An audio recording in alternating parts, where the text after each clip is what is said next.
Um parâmetro termodinâmico que a gente usa bastante quando a gente começa os nossos estudos, um dos primeiros a serem apresentados, que serve de base para uma série de outros que vão vir a surgir, é o conceito de trabalho.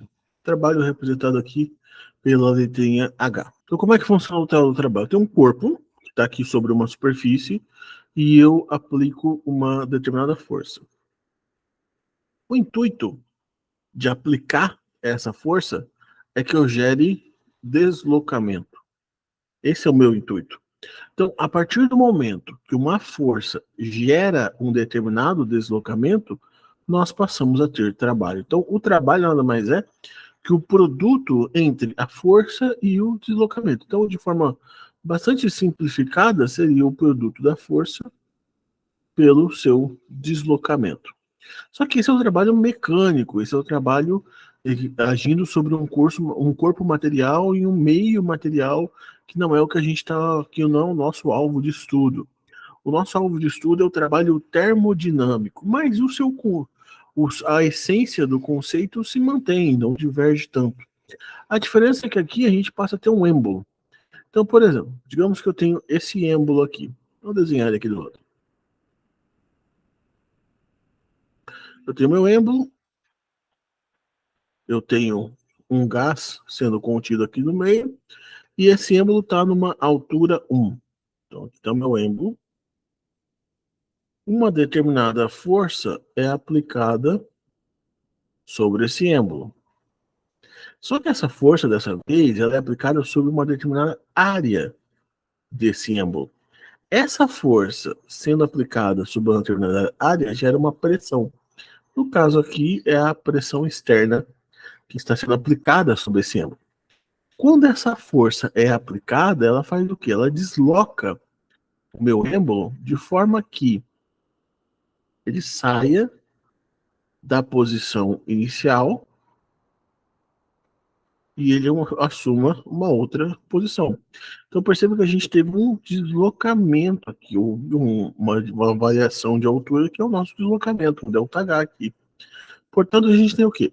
Uma força, que agora é reduzida na forma de pressão, que gera um deslocamento no meu êmbolo, e esse deslocamento para o que está sendo contido aqui dentro, gera que de início eu tinha um volume 1, na altura 1, e agora na altura 2 eu tenho um volume 2, ou seja, eu tenho uma variação de volume. Em resumo, a pressão que está sendo realizada aqui fora, ela se manteve constante, ela gerou um deslocamento aqui no meu êmbolo, o que gerou uma variação de volume, e por sua vez, então, se eu desloquei por meio da ação de uma força, gerou trabalho. Mas poderia ser o inverso, poderia ser o meu gás, que está aqui dentro contido, que mediante uma energia externa que chega, faz com que o gás se expanda e eleve o meu êmbolo agora no sentido inverso. Então é a pressão que o gás está realizando contra a pressão externa que está fazendo com que o êmbolo se expanda. Então eu tenho essas duas configurações aqui. Uma pressão externa, assim como eu tenho essas duas configurações aqui. Um trabalho de expansão, como também um trabalho de contração. Um trabalho do meu sistema realizando sobre a vizinhança, assim como um trabalho da vizinhança realizando sobre o meu sistema. O que nos interessa aqui é o trabalho que o gás está realizando. E o trabalho que o gás está realizando é um trabalho de expansão que a gente costuma chamar de trabalho PV. Então, como é que funciona esse trabalho que a gente está realizando? Ele é um trabalho no qual eu tenho aqui, como está indicando o meu desenho. Eu tenho, um caso aqui, um calor ou uma energia externa que está sendo injetada aqui no meu sistema. Essa energia faz com que o gás ele se expanda. Ao se expandir, a pressão aqui gerada, ela de início se equilibra com a pressão externa, mas depois ela passa a vencer a pressão externa de forma que o êmbolo ele passa a se mover. Se esse vapor, se esse gás que está aqui dentro, ele perder para a pressão externa, então o trabalho que ele está realizando é a vizinhança sobre o meu sistema. Se agora esse gás que está aqui dentro ele passa a ganhar da pressão externa, então o trabalho realizado, quem está realizando é o meu gás. Pois bem, esse trabalho que está sendo realizado, ele pode ser um trabalho reversível, assim como um trabalho irreversível. Se for um trabalho irreversível, a gente está assumindo que as variações de pressão e, consequentemente, as variações de volume que vão ocorrer são variações não infinitesimais. Então, eu não consigo retornar ao estado original por meio de uma variação infinitesimal. Eu tenho que ter várias variações infinitesimais para voltar ao estágio inicial. Então, isso é um trabalho irreversível. O que nos interessa aqui é o trabalho reversível. O trabalho derivado de uma variação infinitesimal, uma variação muito pequena, que ao retornar com uma variação pequena novamente, eu volto ao estágio de partida. Então, nós temos um trabalho aqui que ele é reversível, ele vai ocorrer sobre uma situação isotérmica, ou seja, a temperatura ela se mantém constante o percurso inteiro, e para que essa temperatura se mantenha constante, as variações de volume vão ser sempre infinitesimais, assim como as variações de pressão também vão ser infinitesimais. Por causa da variação do volume, ao ser infinitesimal, gera uma variação de pressão infinitesimal. Então, eu sempre tenho variações muito pequenininhas aqui para gerar com que a pressão também varie. A pressão, no caso aqui, a pressão de dentro do gás, ela vai variando de forma infinitesimalmente. Então a gente tem que a pressão externa ela se manteve constante, ela não variou, mas a pressão aqui dentro do gás ela foi variando infinitesimalmente. Sempre a cada variaçãozinha micro do volume havia uma variaçãozinha micro na pressão. Como essas duas variáveis variam de forma infinitesimal, eu tenho uma variação infinitesimal no meu trabalho também. Então, o meu trabalho PV, a forma como a gente descreve ele é a pressão externa, ela está ali agindo sobre o conceito, ela é a que faz realizar trabalho, ou seja, o trabalho da vizinhança sobre o gás ou o gás sobre a vizinhança, vezes a variação infinitesimal do volume que o gás está realizando. Isso aqui vai gerar uma variação infinitesimal no meu trabalho e aqui um sinalzinho negativo por uma questão de convenção de sinais que ocorre ali no meu sistema. A variação infinitesimal do meu trabalho é menos a pressão externa vezes a variação infinitesimal do volume. Lembrando que o menos aqui é uma questão de conversão de sinais para poder ficar certinho com o meu desejo. Se isso aqui eu tenho uma variação infinitesimal e eu quero saber o trabalho total agora.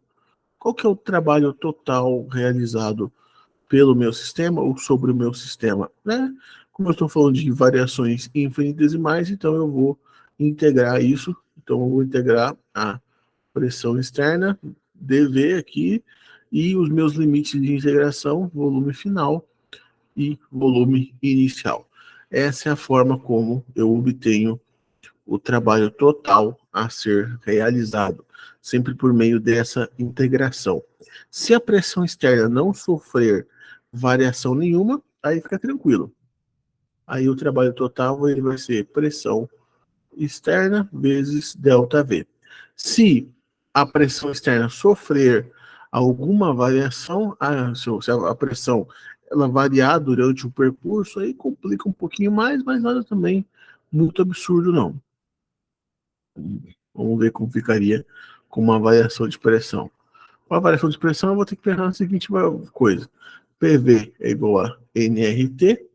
Eu tenho que criar uma função que descreva a pressão em função do volume.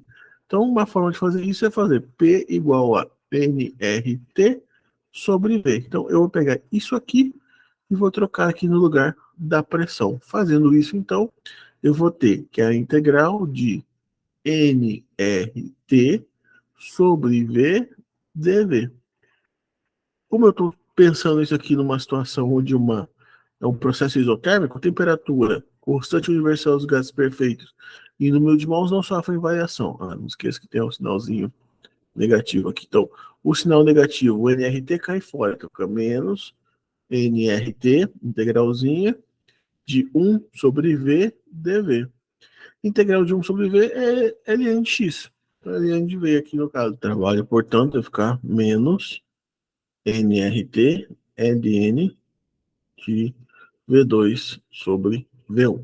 Esse aqui seria o trabalho final, então. Então, vamos analisar isso aqui num gráfico, como que isso iria ficar. Então, vamos lá, ó. Primeira situação onde a pressão externa não está sofrendo variação nenhuma. Se não está sofrendo variação, então a pressão externa ela se manteve o tempo inteiro constante. Ela não houve variação. O gráfico ele é um retângulo. E no mínimo é um quadrilátero. Então isso aqui é bem tranquilo. É o gráficozinho, trabalho igual a menos P delta V. Não tem grande dificuldade, cálculo bem simples. Agora, quando a pressão ela sofre variação, então a pressão final é de um jeito, a pressão inicial é de outro jeito. Perceba que a gente tem uma curva, que é o que descreve o trabalho como menos nRT ln de V2 sobre V1.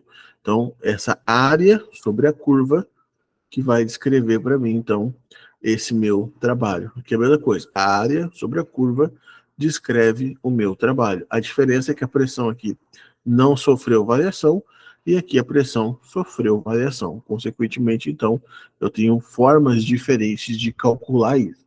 Como aqui é uma linha reta, a cálculo é bem simples. Como aqui eu tenho uma curva, a área por debaixo de uma curva, a gente usa cálculo integral para poder fazer essa determinação dessa área. Então, basicamente isso. De forma gráfica, seria essas formas como a gente identifica cada um dos processos. Um processo onde a pressão não sofreu variação, um processo onde a pressão sofreu variação.